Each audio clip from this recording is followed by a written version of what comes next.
Hola, mi nombre es Emiliano Ramírez, soy del 502 y voy a hablar sobre mi documental de artes, la discriminación en México y sus derivados.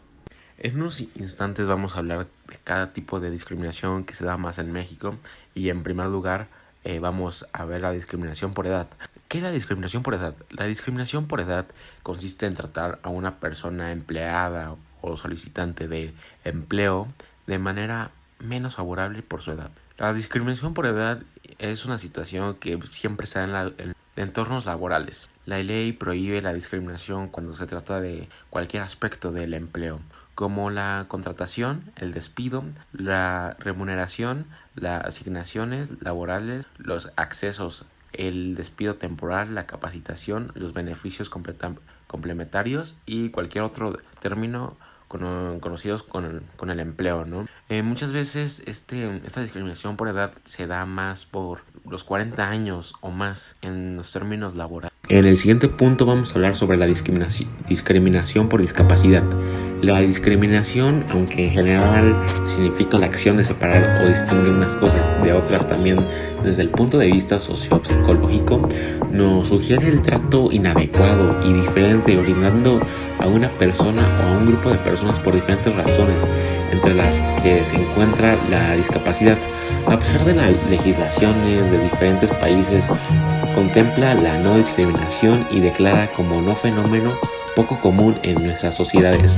Sin embargo, la discriminación no se elimina por decretos ni por la ley.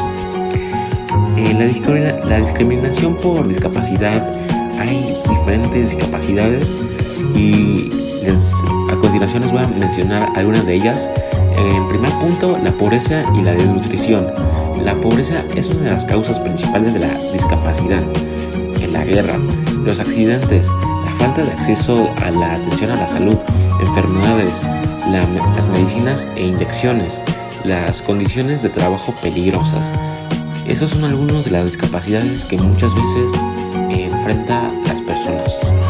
En nuestro tercer punto tenemos a la discriminación étnica o racial. A diario se producen en nuestro entorno más cercano incidentes discriminatorios de diversos tipos a causa de origen racial o étnico que afectan a personas inmigrantes, refugiadas o a la comunidad gitana y a otros grupos vulnerables. En ocasiones las personas sufren discriminación por más de un rasgo o motivo o a la vez lo que conocen más discriminación múltiple, tales como el caso, por ejemplo, de las mujeres pertenecientes a minoría étnica, mujeres inmigrantes sin recursos, mujeres gitanas, las cuales pueden ser objeto de una doble discriminación por su género y por su étnica, dando lugar a una forma específica y diferente de discriminación.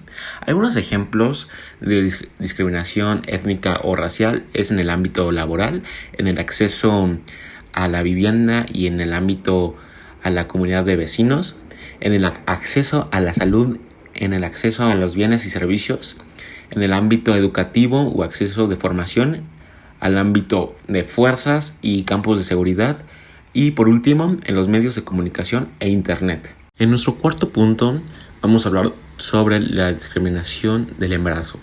La ley de la discriminación por embarazo, PDA por sus siglas en inglés, prohíbe la discriminación por embarazo cuando se trata de cualquier aspecto del empleo, como la contratación, el despido, la remuneración, las asignaciones laborales, los ascensos, el despido temporal, la discapacitación, los beneficios complementarios, tales como la licencia y seguro médico, y cualquier otro término de conexión a empleo. Si una mujer está temporalmente incapacitada para realizar su trabajo debido a una afección médica relacionada con el embarazo o el parto, el empleador u otra entidad cubierta deberá tratarla de la misma manera que tratará a cualquier otro empleado temporalmente discapacitado. En nuestro quinto punto vamos a hablar sobre la discriminación por motivos de religión o creencias. En su vida diaria muchos miembros de las comunidades religiosas o de creencias enfrentan la discriminación por motivos de su religión o creencias. Se les limita de forma indebida el disfrute de sus derechos civiles, culturales, económicos y sociales. Como tales, los miembros de determinados grupos religiosos o creencias sufren actos de discriminación que afectan su acceso a la educación pública, a los servicios de salud o cargos públicos. En casos extremos, algunos de ellos también son arrestados o pierden sus vidas a causa de su afiliación religiosa. Por último punto tenemos el acoso sexual. La legislación antidiscriminación tiene en cuenta la protección frente a los múltiples tipos de discriminación, ofreciendo así importantes protecciones para las mujeres, que pueden ser objeto de acoso por diversos motivos a la vez, como la raza, el sexo, la orientación sexual y el sexo. Casi toda la legislación sobre el acoso sexual del mundo prohíbe la discriminación por razones del sexo.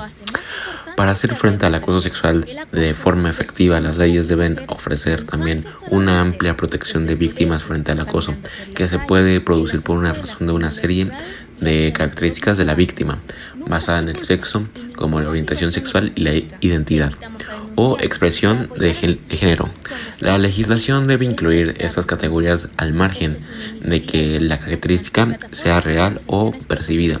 Además, debe prohibir expresamente el acoso basado en la relación real o percibida. A continuación, les voy a mostrar algunas gráficas que son del INEGI, son del 2017. Algunas de estas gráficas no vienen los datos exactos, ya que no he podido encontrar, pero algunas de estas gráficas son datos específicos.